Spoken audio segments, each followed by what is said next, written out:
কথা বলতে বলতে আমাদের মধ্যে একটা ভালো লাগা বা ভালোবাসার সম্পর্ক তৈরি হয়ে যায়। অর্থাৎ আমরা একটু কাছাকাছি আসি এবং আমিও একটু ওকে বলি যে আমার এতদিন বিয়ে হয়েছে, আমার স্ত্রী সংজ্ঞা দিতে পারছে না।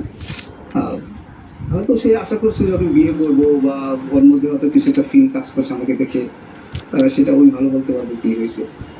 তো এভাবে আমরা মোটামুটি যাকে বলে পরকীয়া বলেন বা যাই বলেন, এরকম একটা আমাদের মেলামেশা হয়, ভূ বা শারীরিক সম্পর্ক হয়। তো একটা পর্যায়ে গিয়ে দেখলাম যে মানে বুঝতে পারলাম যে সে হয়তো প্রেগনেন্ট হয়ে গেছে। কারণ আমরা তো ওই সময় ইমোশনালি ছিলাম, দুজনেই এতটা এক্সাইটেড ছিলাম যে নিজেদের কন্ট্রোল করতে পারিনি। এই বিষয়টা আর কি আমাদের বেশ। আপনার এই ভুলের খেসারত বা এক্সাইটমেন্টের খেসারত যে মানুষ দিচ্ছেন, আপনি কি সেটা জানেন?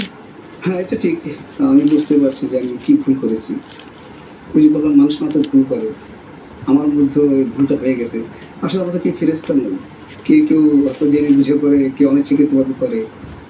আমি ঠিক জানি না আমার কোন ভুলটা বা কিভাবে হয়ে গেছে, কিন্তু হয়ে গেছে।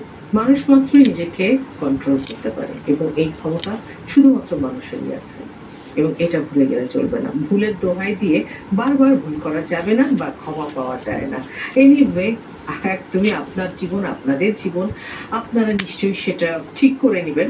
কিন্তু আসলে আমাদের মাথায় রাখতে হবে আমরা মানুষ। সকল সময় যেটা আমরা বিশ্বাস করি, আমরা মানুষ। আর তাই আমাদের ভুল করার আগে বা কোনো কাজ করার আগে সকল সময় ভাবতে হবে কাজটি কি সঠিক নাকি অন্যায়। আপনি কি চেয়েছিলেন যে শিলার অ্যাবর্শন হোক? হ্যাঁ, আমি চেয়েছিলাম ব্যবসাটা হোক। কারণ একটা মান সম্মান ভয়, পারিবারিক এবং সামাজিক একটা মান সম্মানের তো প্রশ্ন ছিলই। আমি চেয়েছিলাম ব্যবসায়ী হোক, কিন্তু আমার স্ত্রী এটার বিপক্ষে ছিলেন।